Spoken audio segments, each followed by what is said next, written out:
Un œil sur les médias avec vous, Kim Vaudine, bonsoir. Bonsoir Mathieu. Et vous revenez d'abord sur le grand show télévisé de Vladimir Poutine. Oui, 4h20 d'émission en direct pour le président russe. Comme chaque année, il a répondu aux questions de la population sur des thèmes très variés, la politique internationale, l'économie, la sécurité et j'en passe. Il y a néanmoins une nouveauté qui n'a pas échappé aux internautes. Une cinquantaine de ministres a assisté à toute la séance en téléconférence. Ils devaient se tenir prêts à répondre à chacune des sollicitations du président russe.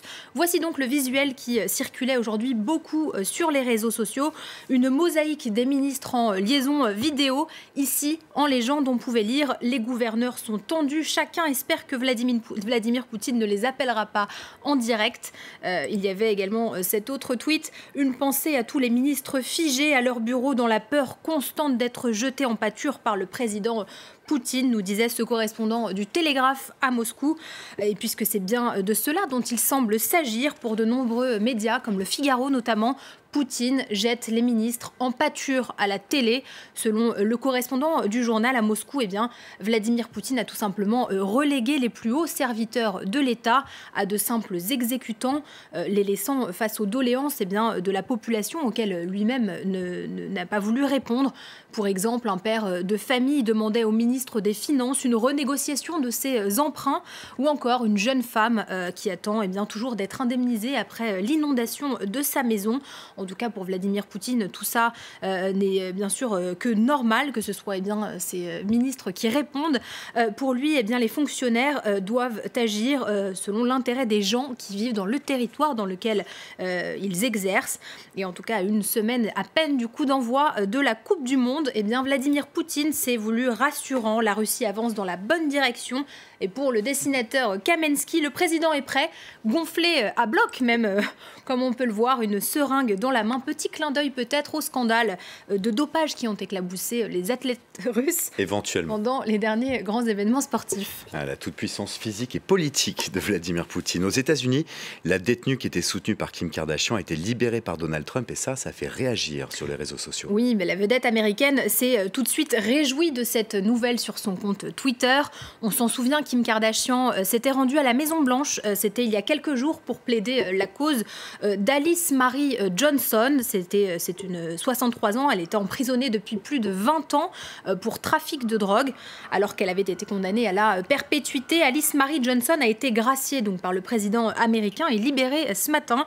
Une décision pour le moins surprenante pour cet internaute qui nous rappelait que Donald Trump avait lui-même appelé à la peine de mort pour les trafiquants de drogue.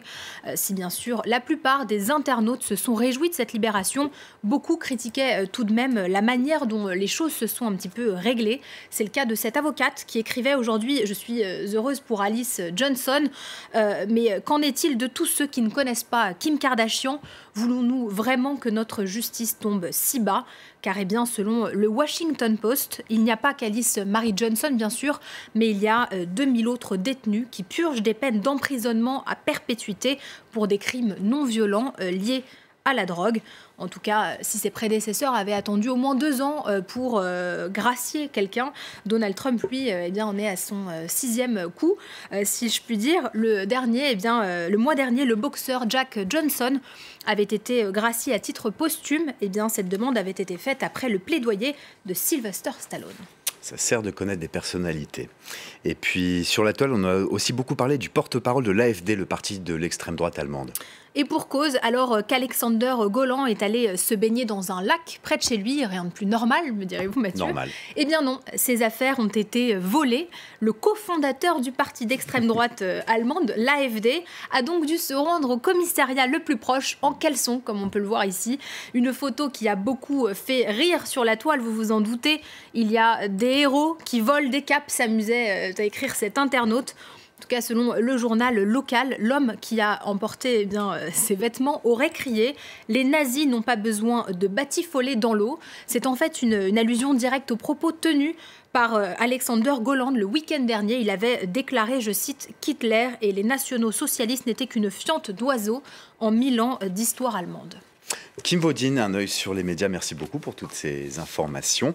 Restez avec nous, on se retrouve dans quelques instants pour la suite de ce Paris Direct.